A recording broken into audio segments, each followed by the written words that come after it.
네, 화장품주들 같은 경우에 사실 최근에 시장에서 주목하고 있는 섹터는 아닙니다. 하지만 작년 같은 경우에 워낙에 큰 상승이 나왔죠. 상승에 대한 근거는 실적이었고 저는 4분기에 대한 실적도 기대감이 상당히 큽니다. 그럼에도 불구하고 화장품주들이 움직이지 않고 있는 지금 시점은 저는 기회라고 보고 있습니다. 자, 부진한 화장품주 상반기에는 반등이 올까라는 기사가 있는데요. 최근에 증권가에서 화장품 섹터와 관련된 리포트들이 상당히 많이 나오고 있는데요. 상반기에 좋은 추세 상승이 충분히 가능하다라는 의견들이 상당히 많습니다. 그 근거는 제가 말씀드렸던 실적이라고 보시면 될 것 같고요. 지금은 4분기 실적인 만큼, 실적 시즌인 만큼 화장품과 관련된 종목들 당연히 저는 주목을 해야 된다라고 보고 있습니다. 그리고 기존의 화장품 판매만 진행을 하는 것이 아니고 뷰티 솔루션으로 전환하는 과정도 분명히 있습니다. AI를 앞세운 K-뷰티에 대한 집중이 시장에 대한 주목도가 상당히 높아질 수 있다라고 보고 있고요.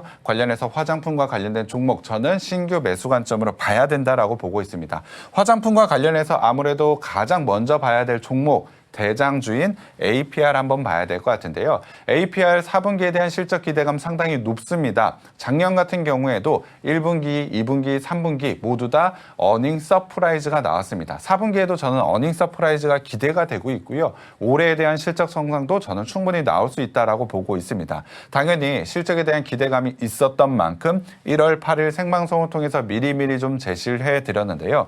APR 같은 경우는 작년에 워낙에 큰 추세 상승을 만들어내고 있고 11월부터는 횡보 구간 혹은 소폭 눌리는 구간이 나오고 있는데 여전히 실적 상승에 대한 기대감은 높다라고 보시면 될 것 같습니다. 그렇다고 한다면 현재 기술적으로 121선 라인에서 반등 자리를 만들어내고 있는 지금 시점 기술적인 자리에서도 저는 매수 자리가 유효하다라고 보고 있습니다. 계속해서 반복해서 말씀드리고 있는 이유는 화장품과 관련해서 특히 APR과 관련해서 실적에 대한 기대감이 저는 확실하게 있기 때문입니다. 최근에 KB증권에서는 상승 여력이 무려 43%나 있다. 그만큼 여전히 저평가라고 판단하고 있는 만큼 밸류에이션적인 부담도 없고 실적에 대한 기대감이 있는 만큼 매수 전략으로 저는 가져가 보셨으면 좋겠습니다. 당연히 현재 가격으로도 진입이 충분히 가능하다라고 보고 있는 만큼 실적 시즌에 대한 기대감 APR 매수 전략으로 한번 들어가 보셨으면 좋겠고요.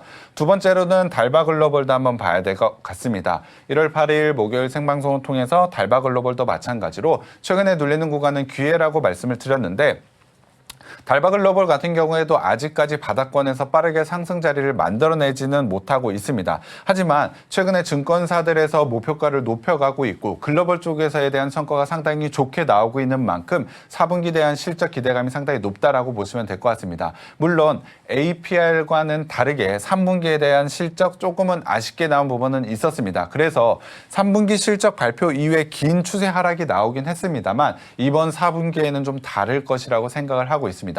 좋은 실적이 나오게 된다면 3분기 하락이 있었던 그 고가 라인까지 단기간에 올라올 가능성도 있다라고 보고 있고요. 충분히 상승에 대한 모멘텀 그리고 저평가가 유효한 만큼 달바글로벌도 지금의 현재 가격 유효하다라고 보시면 될 것 같습니다. 미리미리 제가 제시해드렸던 만큼 지금 홀딩하고 보유하고 계신 분들도 좀 많을 것 같은데요. 지금 자리에서는 매도하기보다는 홀딩 전략을 좀 가져가셔야 될 것 같고요. 오늘 방송 처음 보시는 분들은 신규 매수 관점으로 달바글로벌 한번 보셨으면 좋겠습니다. 기술적인 자리에서도 매수가 유효한 만큼 상승에 대한 모멘텀 더해져서 지금 현재 가격 매수 전략 한번 가져가 보셨으면 좋겠고요. 마지막 세 번째로는 실리콘투도 한번 봐야 될 것 같습니다. 실리콘투도 마찬가지로 실적에 대한 기대감이 상당히 높았고요. 3분기 실적도 나쁘지 않았다라고 저는 판단을 하고 있습니다.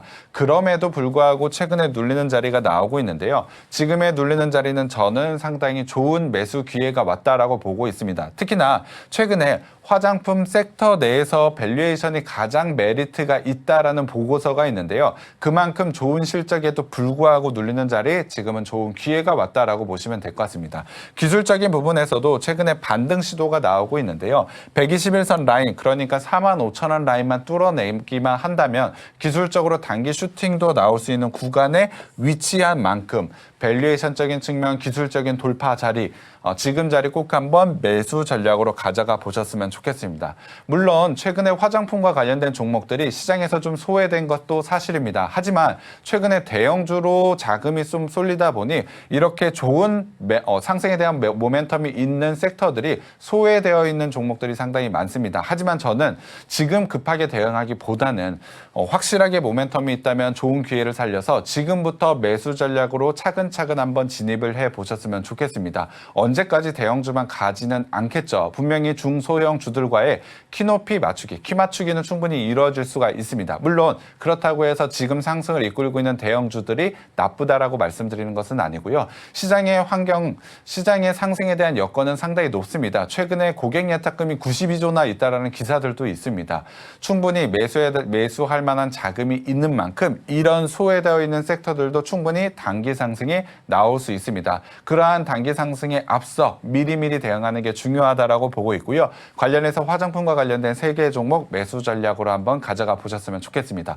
자, 하단 참고하셔서 오픈 채팅방 들어와 계시면 화장품과 관련되어 있는 종목, 실적과 관련된 부분도 리뷰를 통해서 확실한 수익 확보 제가 해드릴 테니까 꼭 한번 입장해 주시고 저와 함께 수익 한번 만들어 보셨으면 좋겠습니다.